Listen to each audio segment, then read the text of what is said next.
আমাদের আরএস ফাইম একজন content creator যে হচ্ছে মেবি ওই যে বাইক স্ট্যান্ড করে। তো উনি হচ্ছে যখন আমাদের জুলাই অভ্যুত্থান ছিল ওনার দুইটা পোস্ট আমি খেয়াল করছিলাম, কিন্তু ওই পোস্ট পরবর্তীতে উনি ডিলিট করছে না অনলি মিট করে রাখছে, আই ডোন্ট নো।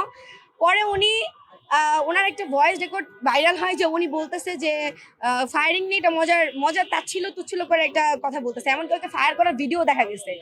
তো আমি বলবো যেই দেশে ধর্ষকের শাস্তি হচ্ছে না, যেই দেশে আমাদের খুনিরা আমাদেরকে বৃদ্ধ আঙ্গুল দেখায় বিদেশ থেকে দেশে চলে আসতেছে, অন্তর্বর্তীকালীন সরকার থাকা অবস্থায় কোনোভাবে আরএস ফাইমিকে আমরা আমাদের এই মানে বাংলার মাটিতে দেখি না। সে পালাই গেছে, যখনই তহিদ আফ্রিদিকে অ্যারেস্ট করা হইলো সে চলে গেল, ঠিক আছে ভালো।